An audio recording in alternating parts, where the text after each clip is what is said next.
Students, बच्चों आप question bank solve करवाने के लिए हमसे कह रहे हैं कि मैम प्लीज़ हमें फुल क्वेश्चन बैंक सॉल्व करवा दीजिए। तो ठीक है बच्चों, आपकी रिक्वेस्ट पे हम ये वन लाइनर क्वेश्चंस आपको सॉल्व करवा देते हैं। देख लीजिए क्वेश्चंस।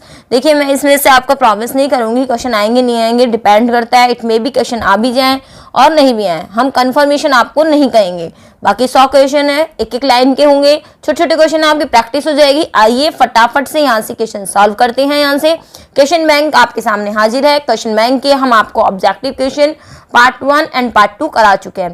पार्ट 1 और पार्ट 2 के जो लिंक है वो आपको डिस्क्रिप्शन बॉक्स में यहाँ से मिल जाएंगे। और बाकी अब ये पार्ट 3 है अपने पास, ये क्वेश्चन बैंक का है आपके पास पार्ट 3, जिसके अंदर हम सॉल्व करने वाले हैं वन लाइनर क्वेश्चन। आइए स्टार्ट करते हैं। देन फर्स्ट क्वेश्चन है, यदि किसी ठोस x में x अवयव है तो चतुष्फलकीय छिद्र कितने होंगे। तो हम बता देते हैं कि जितने अवयवी कण होते हैं उसका दुगना होता है चतुष्फलकीय छिद्र। तो यहाँ पर अगर किसी ठोस में x अवयव, चतुष्फलकीय छिद्रों की संख्या कितनी होगी, 2x होगी यहाँ से। ठीक है, आगे देखिए 1 m यूरिया और 1.2 m में ग्लूकोज किसका वाष्प दाब अधिक होगा। चूंकि यूरिया और ग्लूकोज दोनों का एक एक कण ही रहता है, ज्यादा मात्रा किसकी है, ग्लूकोज की मात्रा है, तो ग्लूकोज का वाष्प दाब यहाँ से क्या होगा बच्चों, एक सेकंड बच्चों यहाँ से।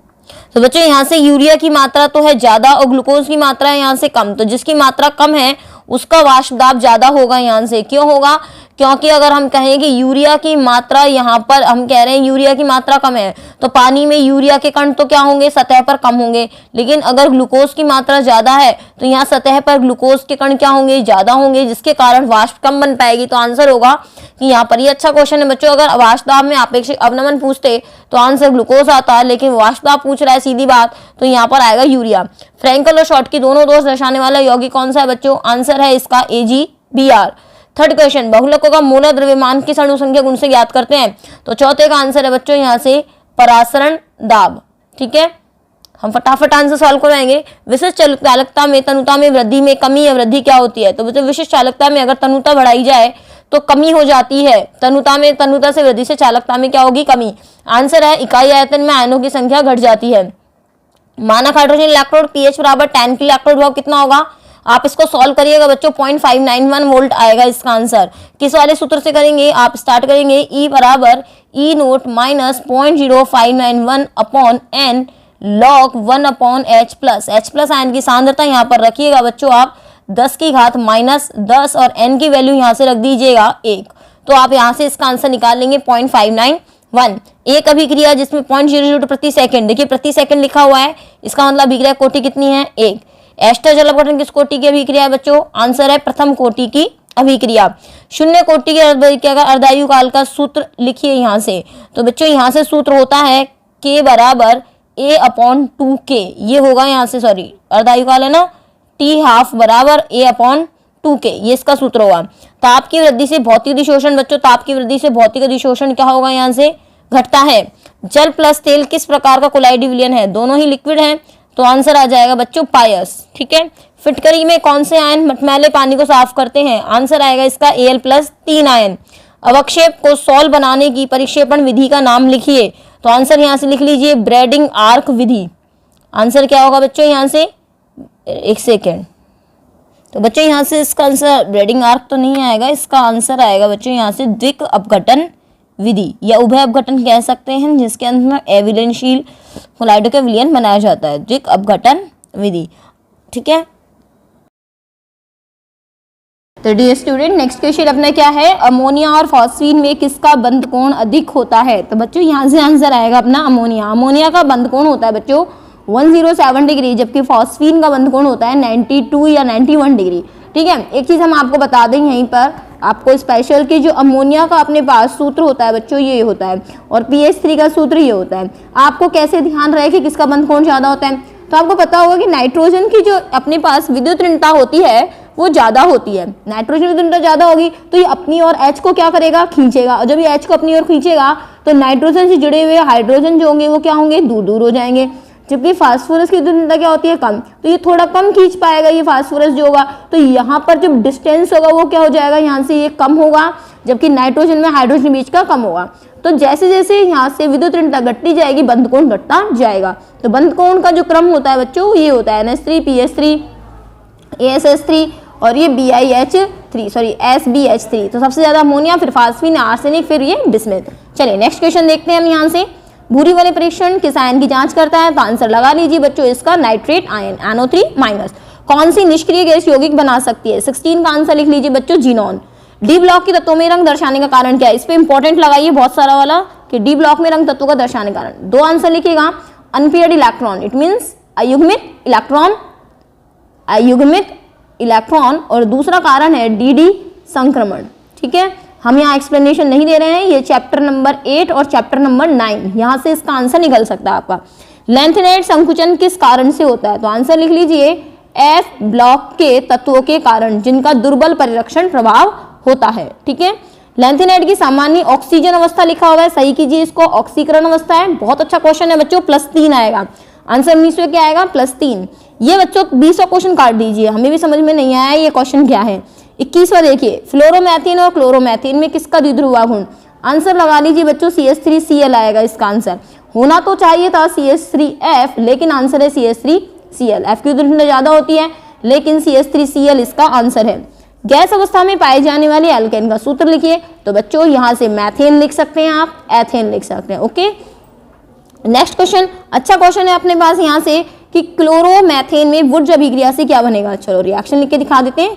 CH3Cl सोडियम और Cl CH3 दोनों को आप हटा दीजिए, CH3 को दूना कर दीजिए, आंसर आ जाएगा C2H6। CH3 और ये CH3 जब आप इसको जोड़ देंगे बच्चों तो आंसर निकलेगा ये अपना, तो आंसर आ गया C2H6।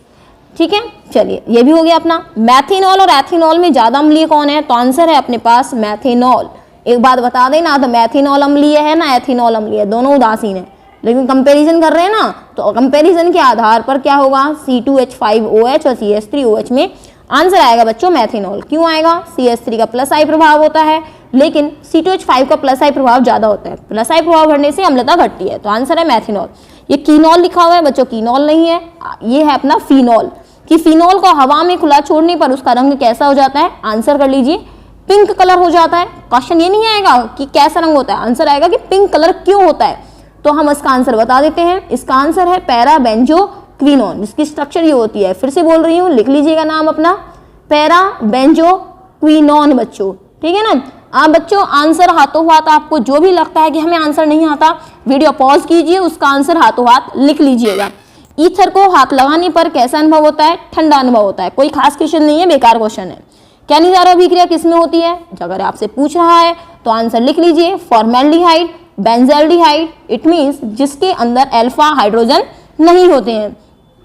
आगे देखिएगा यहाँ से HVZ अभिक्रिया किस पदार्थ की अभिक्रिया है? बच्चों ये एसिटिक एसिड या हम कह दें अम्लों की अभिक्रिया है, जहां अभिक्रिया होती है अल्फा H पर। किस पर होती है? अल्फा H पर। जहां जहां अल्फा H होंगे जिस भी अम्ल में, उस पर यह अभिक्रिया हो जाएगी। 3 कार्बन वाले डाई कार्बोक्सिलिक अम्ल का नाम लिखिए। 31वें का आंसर हम लिख रहे हैं यहाँ पे, देखिए 1, ये 2 और ये 3। आंसर लिख लीजिए इसका मेलोनिक एसिड। एमीन की अम्लता कितनी होती है? अम्लता कितनी होगी बच्चों? यहाँ से एमीन की अम्लता होगी यहाँ से 1। क्यों होगी? क्योंकि यहाँ से हम जानते हैं एमीन की जो क्षारकता होती है, और क्षारकता किस वजह से होती है? नाइट्रोजन पर लोन पेयर की वजह से होती है। अगर यहाँ से अगर हम HCl इसके साथ जोड़ें तो यहाँ से क्या होगा? प्रोडक्ट का नाम होगा RNH3+Cl-। इसका मतलब ये अपना केवल एक लोन पेयर दे सकता है, चाहे 1 डिग्री अमीन हो, चाहे 2 डिग्री अमीन हो, चाहे 3 डिग्री अमीन हो, तो ये एक LP अपना यहाँ पर डोनेट कर सकता है बंध बनाने के लिए।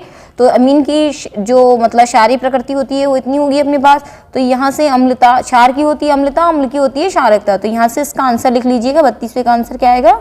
1 आएगा। 2, सरसों के तेल जैसी गंध वाले पदार्थ का सूत्र लिखिए। सरसों के तेल जैसी गंध वाले पदार्थ का सूत्र लिखिए। तो बच्चों यहाँ से आप लिख सकते हैं आंसर CH3N और ये S। अब यहाँ से बात आती है कि डबल बॉन्ड सिंगल बॉन्ड कैसे लगाएं, तो ये डबल बॉन्ड लगा दीजिए कार्बन के साथ, नाइट्रोजन सिंगल बॉन्ड हो गया। आंसर क्या हो गया? मिथाइल NC है तो आइसोसाइनो, और ये हो गया अपने पास थायो, तो आइसोथायोसाइनेट। ठीक है। यूरिया की अम्लता लिखिए। बच्चों यूरिया की अम्लता देख लीजिए एक बार इसमें। तो देखिए स्टूडेंट्स, यहाँ पे अपना क्वेश्चन है कि यूरिया की अम्लता लिखिए। तो हम बता दें यूरिया जो है वो मोनोअम्लीय क्षारक है। अगर ये मोनोअम्लीय क्षारक है तो इसका मतलब इसकी क्षारकता कितनी हो गई बच्चों? 1 हो जाएगी यहाँ से इसकी क्षारकता। यूरिया किस पदार्थ से क्रिया करके नाइट्रोजन गैस त्यागता है? तो आंसर लिख लीजिए इसका नाइट्रस अम्ल। आप चाहे किताब में देखिएगा रिएक्शन नाइट्रस अम्ल से जब यूरिया रिएक्शन करता है तो नाइट्रोजन गैस का त्याग करता है। समपक्ष और विपक्ष ट्रिब्यूट टू इनमें किसका द्विध्रुव आघूर्ण शून्य होगा? तो आंसर कर लीजिए विपक्ष वाले का। बच्चों ये 37वां क्वेश्चन आपका आउट ऑफ कोर्स है 2021 के सिलेबस के लिए। वैसे ये साइक्लोहेक्सेन के संरूपण है और ये चैप्टर नंबर 16 से पूछा गया है, जो आपका सिलेबस से टॉपिक हटा दिया गया है। रासायनिक मिश्रण किन दो पदार्थों के संलग्न से बनता है? तो आप लिख सकते हैं इसका आंसर डी पदार्थ, डी व एल पदार्थ। डी और एल 50-50% आप मिला देंगे तो रासायनिक मिश्रण मिल जाएगा। टार्टरिक अम्ल में कितने असम्मित कार्बन हैं? तो आंसर आएगा बच्चों इसमें टार्टरिक अम्ल में असम्मित कार्बन होते हैं 2। स्ट्रक्चर देख लीजिए, टार्टरिक अम्ल की क्या होती है? COH, यहाँ पर H, यहाँ पर OH, ये CH और ये OH और ये COOH। यही एक आंसर और बता दें। टार्टरिक अम्ल के प्रकाशिक समावयवों की संख्या बच्चों 2 होती है, जो इंपॉर्टेंट क्वेश्चन है। ब्यूटेन 2 ऑल के प्रकाशिक समावयवों की संख्या बच्चों ब्यूटेन 2 ऑल किस तरह से बनाएंगे? यहाँ पर ब्यूटेन 2 ऑल में एक ही किरेल कार्बन होता है। अगर किसी के अंदर किरेल कार्बन की संख्या 1 है तो प्रकाशिक समावयवी यहाँ पर 2 होंगे, क्योंकि प्रकाशिक समावयव की संख्या निकालने का सूत्र होता है 2 की घात n, और n का मतलब है किरेल कार्बन। अगर किरेल कार्बन की संख्या 1 है तो प्रकाशिक समावयवी 2 होंगे, किरेल कार्बन 2 हैं तो प्रकाशिक समावयवी 4 होंगे। तो ब्यूटेन 2 ऑल में एक ही किरेल कार्बन है, इसीलिए प्रकाशिक समावयव की संख्या कितनी होगी? 2। यूरिया को धीमी गति से 155 डिग्री सेंटीग्रेड पर गर्म करने पर बनने वाला उत्पाद होगा। आंसर लिखेगा बच्चों इसका बाईयूरेट। और बच्चों इस रिएक्शन को अच्छी तरह कर लीजिएगा। आंसर क्या है इसका? बाईयूरेट। यूरिया का IUPAC नाम इस पे लगाइए, वेरी वेरी इंपॉर्टेंट। यूरिया का IUPAC नाम क्या होगा? लिख लीजिए आंसर इसका एमिनो मैथेनामाइड। मैं फिर से बोल रही हूँ, एमिनो मैथेनामाइड। ज्यामितीय समावयवी मैलिक अम्ल कौन सा रूप है? बच्चों ये इसका समपक्ष रूप है, जबकि इसका विपक्ष रूप होता है फ्यूमेरिक अम्ल। ठीक है, अब स्ट्रक्चर वगैरह नहीं बता रहे हैं क्योंकि वीडियो फिर लंबा हो जाएगा अपने पास। आगे देखिए, कौन सा यौगिक ध्रुवण घूर्णकता प्रदर्शित नहीं करता जिसके अंदर सममिति का तत्व उपस्थित होगा? सममिति का तत्व अगर उपस्थित है तो वो वहां से ध्रुवण घूर्णकता प्रदर्शित नहीं करेगा। नाइट्रोबेंजीन में कौन सा निर्देशी प्रभाव होगा? आंसर लिख लीजिए मेटा निर्देशी प्रभाव होगा, क्योंकि यहाँ पर यौगिक जो होता है वो कौन सी पोजीशन पर आता है? मेटा। नाइट्रोबेंजीन का जिंक प्लस NH4Cl की उपस्थिति में अपचयन करने पर मुख्य उत्पाद होगा।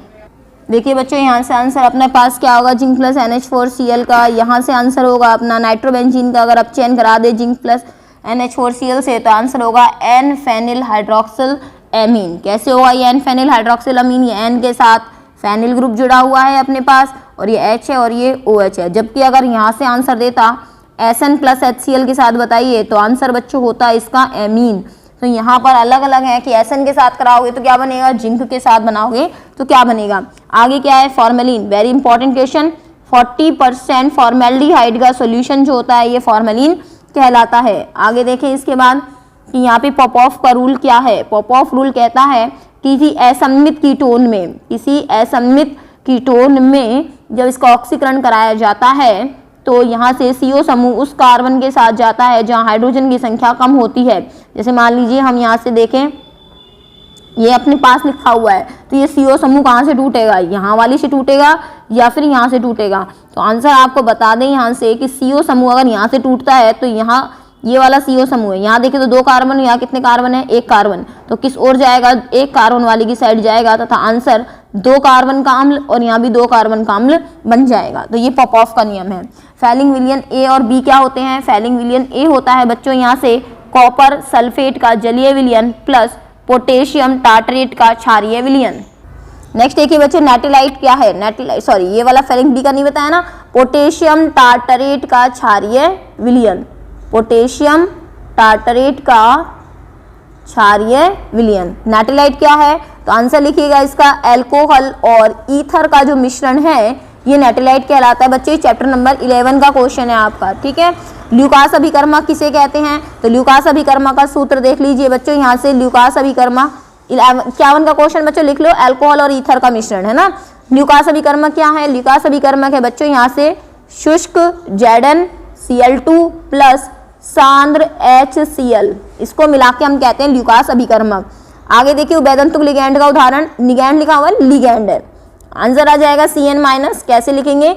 अगर ये मेटल जो होता है वो C की तरफ से बंध बनाता है तो साइनाइड, और N की तरफ से बनाता है तो आइसोसाइनाइड। कीलेट लिगैंड बच्चों लगाइए इंपॉर्टेंट, 1 सेकंड। समदैशिकता किसे कहते हैं? ये है आपका चैप्टर नंबर 1 का क्वेश्चन। ठीक है, समदैशिकता क्या होता है कि अगर किसी क्रिस्टल में अलग अलग दिशाओं से किरण भेजी जाती है तो वहां से भौतिक गुण उसके जो अलग अलग प्रकार के गुण है, अपवर्तनांक वगैरह, वो एक समान प्राप्त होते हैं तथा यह अक्रिस्टलीय ठोस का गुण है। किलेट लिगैंड का उदाहरण दीजिए। तो आंसर लिखिए किलेट लिगैंड का CuEn का होल ट्वाइस प्लस 2। आप ऐसा नहीं लिखेंगे बच्चों, यहाँ से आप इसको सॉल्व करके दिखाएंगे। कैसे दिखाएंगे? ये Cu के साथ En आप जोड़ेंगे तो यहाँ पे होगा एथिलीन डाई एमीन, तो NH2, ये CH2, ये CH2 और ये NH2। इसी तरह से आप यहाँ जोड़ देंगे CH2 NH2 और इस पूरे पर लगा देंगे +2 आवेश। ये हो गया कीलेट लिगैंड। ठीक है, चलिए हम इसको हटा देते हैं और आप देख लीजिएगा यहाँ से। चलो प्लैटिनम की ऑक्सी, यहाँ से 56वां क्वेश्चन देखिए। कोबाल्ट की समन्वय संख्या En एक द्वितंतुक लिगैंड है, यहाँ से 2 हैं तो आंसर हो जाएगा 2 × 3 = 6। समन्वय संख्या कितनी होगी? 6। प्लैटिनम की ऑक्सीकरण अवस्था बताइए, तो निकाल लेते हैं। प्लैटिनम का X लिखिए, प्लस अमीन का कितना होता है 0 × 3, प्लस क्लोराइड का कितना होता है -1। कितने क्लोराइड हैं? 3, तो बराबर 0। आंसर देखिए x -3 = 0, तो x बराबर कितना आया? +3। आंसर हो गया 57 का +3। तो बच्चों आज हमने करवा दिए आपके 57 क्वेश्चन। आपके बाकी 58 के बाद के क्वेश्चन जो होंगे वो हम कराएंगे आपको नेक्स्ट वीडियो में सॉल्व। तब तक के लिए बच्चों यहाँ से इसको सॉल्व करिएगा। आप 57 क्वेश्चन करा दिए हैं। जहाँ पर आपको लगे फास्ट वीडियो हो गया है, आप वीडियो को पॉज कीजिए, पीछे करिए, वापस आंसर देखिएगा। 1 सेकंड बच्चों, हमें ऐसा लग रहा है हमने 47 क्वेश्चन बीच में जल्दबाजी में छोड़ दिया है। किस यौगिक को सोडा लाइम के साथ गर्म करने पर एथेन बनती है? तो बच्चों इसका आंसर है सोडियम एसीटेट। कैसे होगा इसका आंसर? चलिए इसको हम लिख के दिखा देते हैं रिएक्शन को आपको। ये है अपना सोडियम एसीटेट, ठीक है, और ये सोडा लाइम के साथ, 1 सेकंड, सोडा लाइम के साथ गर्म कर रहे हैं बच्चों। सॉरी, सोडियम एसीटेट नहीं होगा, 2 कार्बन लिखिएगा और इसके साथ रिएक्शन कीजिएगा आप CaO की। तो सोडा लाइम के साथ जब रिएक्शन करेंगे यहाँ से, तो यहाँ पर रिएक्शन में कैसे होगा बच्चों? ये देखिए NaOH + CaO और यहाँ से निकल जाएगा पूरा Na2CO3, ये निकल गया बच्चों। और कार्बन कितने बच गए? 2, और ये 2 कार्बन बचते ही आंसर क्या बन जाएगा? एथेन। तो ये आंसर आपका करा दिया। नाम क्या होगा इसका? नाम इसका होगा सोडियम प्रोपेनोएट। 3 कार्बन है ना, तो Na को तो सोडियम लिख दिया, 3 कार्बन को प्रोप लिख दिया, तो प्रोपेनोएट। तो ये आंसर हो गया सोडियम प्रोपेनोएट। चलिए अब नेक्स्ट वीडियो में हम आपको 58 से क्वेश्चन सॉल्व करवा देंगे बच्चों। आप ऐसे कर सकते हैं, क्वेश्चन इतने कठिन नहीं है, आसान सी क्वेश्चन है। नेक्स्ट वीडियो में कराएंगे, तब तक के लिए हम इजाजत दीजिए। धन्यवाद, मिलते हैं नेक्स्ट वीडियो में। स्टूडेंट्स शेयर कराना मत भूलिएगा, व्हाट्सएप पे शेयर कराइए, आगे से शेयर कराइएगा। धन्यवाद, बाय बाय।